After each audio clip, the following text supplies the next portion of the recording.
Hello, मैं हूं प्रवीण मित्तल और कृष्णा कोचिंग सेंटर में मैं आप सभी का स्वागत करता हूं। तो दोस्तों, आज हम पढ़ेंगे एसएससी में first topic time and work. तो देखो, बड़ा ही सिंपल चैप्टर है और लगभग हर एक ही एग्जाम में पूछा जाता है इस चैप्टर के क्वेश्चंस। एसएससी में, रेलवे में इनमें सभी में पूछा जाता है। तो आइए देखते हैं टाइम एंड वर्क। तो फ्रेंड्स, इसमें सबसे पहले कुछ कंसेप्ट हम क्लियर कर लेते हैं। देखिए, अगर 10 मेल किसी काम को 5 डेज में कंप्लीट करते हैं, 10 मैन किसी वर्क को 5 डेज में कंप्लीट करते हैं, तो क्वेश्चन आता है कि 5 मेल कितने दिन में करेंगे। आज तक हम छोटे क्लासों में करते आए थे कि अगर 10 मेल 5 दिन में करते हैं तो 5 मेल 5/2 है ना, यानी कि 2.5 डेज में कंप्लीट करेंगे। लेकिन यहाँ पे ये उल्टा होगा। यहाँ पे अगर मैन कम है तो डेज ज्यादा लगेंगे, यानी कि 5 मेल है तो 10 डे लगेंगे, यानी 10 डेज लगेंगे। ठीक है, 5 व्यक्ति 10 दिन। देखो, हमेशा व्यक्तियों की संख्या में और दिनों की संख्या में दोनों में अपोजिट रिलेशन होता है। यानी अगर एक चीज डिक्रीज हो रही है तो दूसरी क्या हो रही है, इंक्रीज होगी, यानी दूसरी चीज बढ़ेगी। व्यक्ति कम हो रहे हैं तो दिन क्या होंगे, बढ़ेंगे। ठीक है, ये नहीं कि ये कम है तो ये भी कम है, दोनों में अपोजिट रिलेशन होता है। ठीक है जी। अब देखिए, इसमें दूसरा रूल जो लगेगा वो रूल ये होता है, M1 D1 H1 W2 is equal to M2 D2 H2 और W1। एक इसमें ये फॉर्मूला लगेगा इस पूरे चैप्टर में। M का मतलब है यहाँ पे नंबर ऑफ पर्सन, D1 का मतलब, D का मतलब है यहाँ पे डेज, H का मतलब है आवर्स और W का मतलब है यहाँ पे वर्क।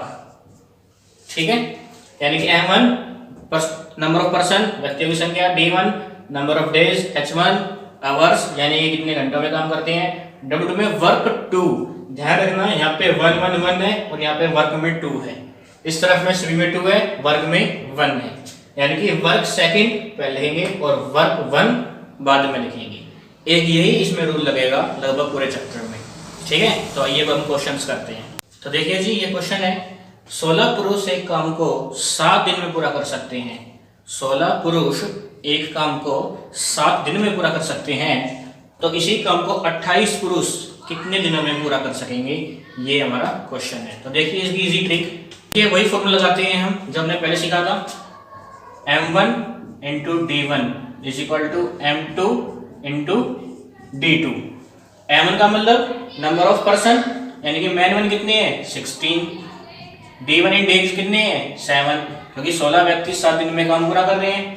M2 यानी नंबर ऑफ पर्सन कितने हैं, 28 और D2 ये हमें निकालना है, यानी कितने दिन में काम पूरा करेंगे। देखिए, बिल्कुल इजी है, 7 से कट कर दीजिए, 7 1 जा 7, 7 4 जा 28, 4 4 जा 16, यानी कि 4 इज इक्वल टू D2, यानी कि 28 पुरुष 4 दिन में पूरा काम कर देंगे। ठीक है, तो थी ना इजी ट्रिक। ऐसे ही हम आगे और क्वेश्चंस करेंगे। देखिए, क्वेश्चन है, 18 महिलाएं एक काम को 12 दिन में पूरा कर सकती हैं और 12 पुरुष उसी काम को 9 दिन में पूरा कर सकते हैं। तो बताना है कि 8 पुरुष और 8 महिलाएं इसे कितने दिन में पूरा करेंगे। तो वही फॉर्मूला लगाएंगे हम। देखो, यहाँ पे महिलाएं हैं तो महिलाओं के लिए मैं W वर्ड यूज करता हूँ, W फॉर वुमेन, यानी कि 18 वुमेन 12 डेज में 12 लगा दिया मैंने। उसी काम को, यानी काम तो उतना ही है, कितने पुरुष हैं, 12 पुरुष के लिए मैं मेल लगाता हूँ, यानी कि M2। उसी काम को 9 दिन में पूरा करते हैं, यानी कि 9 डेज में पूरा करते हैं। यहाँ तक कोई समझ में आया? यहाँ पे मैंने वही लगाया M1 और D1, M2 D2। M का मतलब नंबर ऑफ पर्सन, अब M पर्सन अलग अलग है, यहाँ पे वुमेन और यहाँ पे मैन है, दोनों की एफिशिएंसी अलग अलग है, इसलिए मैंने अलग अलग नोट किया है। यहाँ पे ध्यान रखना, W का मतलब यहाँ पे वुमेन है, वर्क नहीं है। अब देखो, 12 से 12 कट गया, 9 1 जा 9, 9 2 जा 18, यानी कि 2 women is equal to 1 man, यानी कि एक मैन जो है वो 2 वुमेन के बराबर है। या फिर कह सकते हो कि 2 महिलाएं 1 पुरुष के बराबर काम करती है। यहाँ पे कितने पुरुष है, 8 पुरुष है और 8 महिलाएं हैं। 8 महिलाएं किसके बराबर होंगी? जब 2 महिलाएं 1 पुरुष के बराबर है तो 8 महिलाएं यानी कि 8 वुमेन किसके बराबर होंगी? 4 मैन के, यानी कि उसका हाफ कर देंगे। यहाँ पर टोटल हमें निकालना है कि 8 पुरुष और 8 महिलाएं, 8 पुरुष प्लस में 8 महिलाएं। 8 महिलाएं किसके बराबर हैं? 4 पुरुष के, यानी कि 4 पुरुष, 8 और 4 12, यानी कि हमें निकालना है कि 12 मैन यानी कि 12 पुरुष कितने दिन में काम पूरा कर देंगे, और 12 पुरुष तो दिया ही है, उसी काम को 9 दिन में पूरा कर देंगे, तो इसलिए 12 पुरुष 9 डेज में वर्क अपना कंप्लीट कर देंगे। वही आंसर हो गया। एक आदमी किसी कार्य को 5 दिन में पूरा कर सकता है, लेकिन वो अपने बेटे की सहायता से 3 दिन में काम पूरा कर लेता है। भाई अगर मान लो पहले अकेला काम करता तो 5 दिन लग रहे थे, अब उसने अपने बेटे की भी हेल्प ली तो काम जल्दी हो जाएगा, क्योंकि नंबर ऑफ पर्सन यहाँ पे बढ़ रहा है, इसलिए काम जल्दी हो जाएगा। 3 दिन में काम पूरा हो रहा है। तो हमें बताना है कि अगर अकेला उसका बेटा काम करेगा, उस व्यक्ति का बेटा अकेला काम करे तो काम कितने दिन में खत्म हो जाएगा या समाप्त हो जाएगा। तो देखिए यहाँ पे हम आदमी को लेते हैं फादर और यहाँ पे बेटे को लेते हैं हम सन, एज फॉर सन। तो यहाँ पे फादर प्लस सन, क्योंकि दोनों मिलके काम कर रहे हैं। फादर अकेला उस काम को 5 दिन में पूरा कर सकता है, लेकिन अगर दोनों की हेल्प होती है, अगर वो फादर अपने बेटे सन की हेल्प लेता है तो काम को 3 डेज में ही कंप्लीट कर देता है। 5 और 3 का यहाँ पे एलसीएम लेंगे, 15 को 5 से डिवाइड कर देंगे 3, 15 को 3 से डिवाइड कर देंगे 5।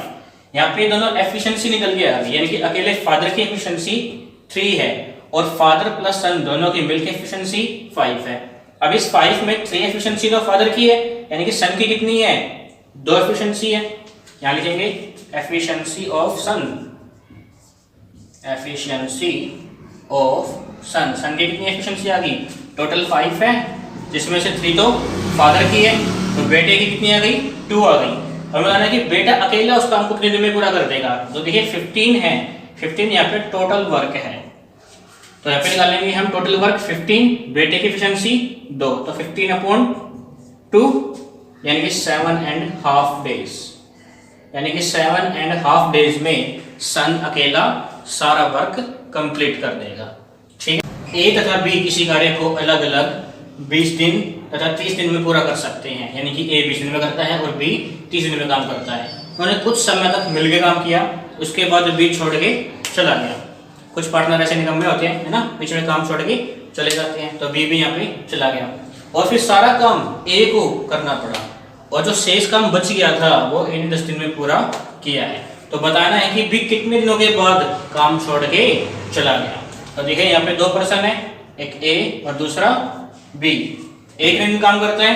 20 दिन, और बी ने कितने दिन में काम किया? 30 दिन। यानी अगर वे दोनों अकेले अकेले काम करें तो ए अकेला 20 दिन में काम पूरा कर सकता है और बी 30 दिन में पूरा कर सकता है। देखो किसको ज्यादा दिन लग रहे हैं? बी को ज्यादा दिन लग रहे हैं, यानी कि इसकी स्पीड स्लो है, बी की स्पीड स्लो है काम करने की, और ए की स्पीड फास्ट है।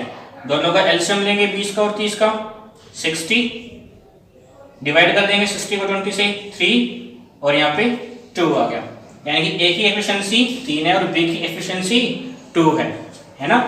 एफिशिएंसी मतलब कार्य क्षमता, यानी कि ए की क्षमता ज्यादा है, ए की क्षमता 3 आई है और बी की क्षमता 2 है, जो कि ए से कम है। अब कह रहे हैं कि देखो लास्ट का जो शेष कार्य है वो 10 दिन तक किया है, यानी कि 10 दिन तो ए ने काम किया ही है लास्ट के। तो लास्ट के जो 10 डेज हैं, 10 डेज में ए कितना काम पूरा कर देगा? ए की एफिशिएंसी तो 3 है, यानी कि एक दिन में 3 यूनिट वर्क करता है, तो 10 दिन में कितना करेगा? 30 यूनिट काम कर देगा। कितना काम बच गया? टोटल वर्क कितना था? 60 था टोटल वर्क, 60 में से 30 तो हो गया, कितना और बच गया? 30 वर्क और बच गया, यानी कि 30 यूनिट वर्क अभी और बचता है। अब जो 30 यूनिट है वो तो स्टार्टिंग में दोनों ने मिलकर किया होगा, ए और बी ने, क्योंकि इसे कह रहा है कि स्टार्टिंग में कुछ समय तो दोनों ने काम मिलकर किया है, तो मिलकर यानी कि दोनों की एफिशिएंसी कितनी आ गई? 3 और 2 5, यानी कि जो 30 मिनट काम है वो दोनों ने एक साथ किया है और इसकी एफिशिएंसी कितनी है? 5। तो इसको 5 से हम डिवाइड कर देंगे, आंसर आ गया 6 डेज, यानी कि स्टार्टिंग के 6 दिन ए और बी दोनों ने काम मिलके किया है। अब यहाँ पे पूछा जा रहा था कि बी ने कितने दिन काम किया है, तो देखिए बी ने 5-6 दिन तो बी ने भी काम किया है, क्योंकि ए और बी दोनों मिलके काम कर रहे थे, इसलिए बी ने भी 6 दिन काम किया है। तो आंसर कितना आ जाएगा आपका? 6 डेज। द्वारा 100 दिनों में पूरा किया गया, किंतु 10 व्यक्ति के अनुपस्थिति के कारण, यानी कि 10 व्यक्ति उस काम को करने में एब्सेंट हो गए, और वो कार्य 110 दिनों में पूरा हो पाए, यानी काम दिन का था 100 दिन का काम था और 10 व्यक्ति एब्सेंट होने के कारण वो काम अब 110 दिनों में पूरा होता है। तो बताना कि स्टार्टिंग में काम पे कितने व्यक्ति लगे हुए थे।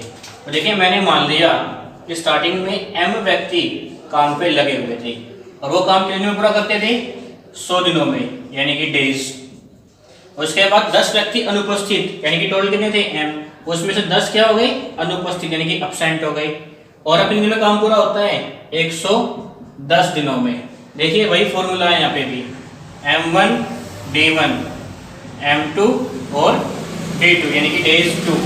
अब इस इक्वेशन को सॉल्व कर लेंगे। देखो 100 इंटू m 100m और 110 इंटू m 110m माइनस 110 गुना में 10 1100। ठीक है जी। अब ये 110 है, ये दो जाके माइनस का हो जाएगा 100m minus 110m is equal to minus का 1100। इसमें से लेस करेंगे तो माइनस का 10m is equal to minus का 1100। माइनस से माइनस 0 से 0, यानी कि m की वैल्यू कितनी आ गई 110, यानी कि स्टार्टिंग में 110 व्यक्ति थे। तो ये 110 आपका आंसर है। किसी जगह पर 400 व्यक्तियों के लिए 31 दिनों का भोजन पर्याप्त था, लेकिन 28 दिनों के बाद 280 व्यक्ति को जगह छोड़कर चले जाते हैं। अब बताने कि जो बचा हुआ भोजन है वो बचे व्यक्तियों के लिए कितने दिन के लिए पर्याप्त है। तो देखिए इस टाइप के क्वेश्चन में एक फॉर्मूला लगता है, remaining food upon remaining person, यानी रिमेनिंग व्यक्ति। देखिए शेष भोजन अपॉन में शेष व्यक्ति। तो भोजन कितना बचा हुआ है 400 व्यक्तियों का भोजन था 31 दिनों का, लेकिन वो 28 दिनों तक तो वो भोजन ग्रहण कर लिया गया, यानी कितने दिन और बच गए 3 डेज बच गए। तो इसलिए मैं 31 माइनस 28 कर दिया।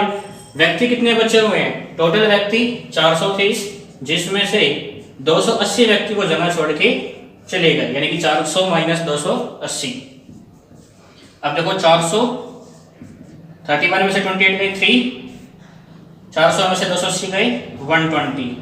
तो 0 से 0 3 बचा 3, 3 4 जा 12, 4 10 जा 40, यानी कि रिमेनिंग व्यक्तियों के लिए, यानी कि रिमेनिंग व्यक्ति कितने हैं 120 व्यक्ति। तो 120 व्यक्तियों के लिए वो भोजन 10 दिन अभी और चलेगा। तो 10 डेज इसका आंसर है। ठीक है। ए और बी किसी काम को अलग अलग 9 एवं 12 दिनों में पूरा कर सकते हैं। यदि वे दोनों बारी बारी से काम करें और काम की शुरुआत ए करें तो बताना कि पूरा काम कितने दिन में खत्म हो जाएगा। तो देखिए 2 व्यक्ति यहाँ पे ए और बी। ए अकेला उसे 9 दिन में पूरा करता है, जबकि बी उसे 12 दिन में पूरा करता है। दोनों का एलसीएम ले लेंगे 36, 9 और 12 का मैंने एलसीएम लिया है यहाँ पे 36। ए की एफिशिएंसी निकल गई 4, बी की एफिशिएंसी निकल गई 3, यानी कि बी की कार्य क्षमता 3 और ए की कार्य क्षमता 4, यानी कि ए ज़्यादा कार्यकुशल है, ए ज़्यादा इफेक्टिव है। और देखिए ये हमारा टोटल वर्क है, कितना है 36। पहले दिन में काम कितना होता है 4 यूनिट, और अगला दिन और एक लगा दिया जाए तो 3 यूनिट काम हुआ, क्योंकि वो काम बारी बारी हो रहा है। यानी इस कहने का मतलब कि 2 दिनों के अंदर 2 डेज के अंदर 7 यूनिट वर्क होता है। 2 दिनों के अंदर 7 यूनिट काम होता है, और काम है कितना टोटल वर्क 36 यूनिट। और इसको हम देखो 5 से मल्टीप्लाई कर देंगे, और इधर भी हम 5 से मल्टीप्लाई कर देंगे। 5 से क्यों किया, क्योंकि अगर मैं 6 से करता तो 7 6 42, इससे बड़ा हो जाता टोटल वर्क से भी ज़्यादा, इसलिए मैंने इसके नज़दीक 5 से मल्टीप्लाई किया है। तो 7 पंजे 35 और 5 दूनी 10, यानी कि अब 10 दिनों के अंदर 35 यूनिट काम हो जाता है। अब काम कितना बच गया 1 यूनिट काम बच गया, और इसकी बारी किसकी अब ए की बारी। फिर देखो जब यहाँ पे इवन नंबर आ जाए उसका मतलब बी की बारी खत्म हो गई, अब ए की बारी आ गई, दोबारा टर्न ए का है। तो 1 यूनिट काम और बचा है, उसकी एफिशिएंसी कितनी है 4, तो 1/4 डेज और लगेंगे, यानी कि 10 डेज तो पूरे कंप्लीट हो गए। और अगले इकाई के लिए 1 दिन और 4 से एफिशिएंसी थी, इसलिए हमने 4 से इसको डिवाइड कर दिया, यानी कि 10 सही 1/4 दिन में काम पूरा हो जाएगा, यानी कि 10 एंड 1/4 डेज में वर्क कंप्लीट हो जाएगा। ठीक है जी। 5 व्यक्ति 6 दिनों तक 6 घंटे प्रतिदिन कार्य करके 10 खिलौने तैयार कर सकते हैं। तो बताना है कि कितने दिनों में 12 व्यक्ति 8 घंटे प्रतिदिन काम करके 16 खिलौने तैयार कर सकते हैं।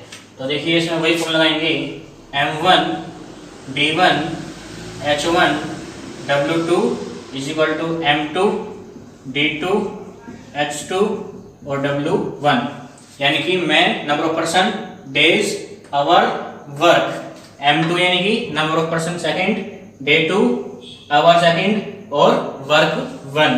तो देखिए M1 कितना है, 5 व्यक्ति, कितने दिन में, 6 दिनों में, कितने घंटे काम करके, 6 घंटे काम करके। अब मैंने कहा W2 जो ये 10 खिलौने हैं वो W1 है, यानी कि फर्स्ट कार्य है, और सेकेंड वर्क कितना है, 16 खिलौने। काम यहाँ पे खिलौने हैं, खिलौने बनाने का काम, तो 16 आ जाएगा यहाँ पे। फिर कितने दिनों में, M2 कितना है, 12 व्यक्ति, कितने दिन, तो दिन तो निकालने हमें, तो इसलिए डी का डी रखेंगे। आवर दिया हुआ है 8 आवर्स डेली के, और W1 कितना है, 10 खिलौने। इतना समझ में आया? दोबारा देखिए फॉर्मूला है M1 into D1 into H1 into W2 is equal to M2 into D2 into H2 into W1। M1 दिया हुआ है 5 व्यक्ति, D1 दिया हुआ है 6 दिन, और H1 दिया हुआ है 6 घंटे, और W2 दिया हुआ है यहाँ पे 16 खिलौने, और M2 हमें दिया हुआ है 12 व्यक्ति, मेरा 12 व्यक्ति, D2 हमें दिया हुआ है, निकालना D2 तो कितने दिन में है, और H2 दिया हुआ है 8 आवर्स, और खिलौने यानी कि W1 हमें दिया हुआ है 10 खिलौने। ठीक है, बस अब इसको एडजस्ट करना है। 6 2 जा 12, 5 2 जा 10, 2 8 जा 16, 8 से 8 कैंसिल, यहाँ पे बच गया 2 1 जा 2, 2 3 जा 6, यानी सब कुछ कट गया, 3 बच गया, और यहाँ पे D2, यानी कि 12 व्यक्ति मिलके 3 दिनों में कितने खिलौने तैयार कर देंगे, 16 खिलौने तैयार कर सकते हैं।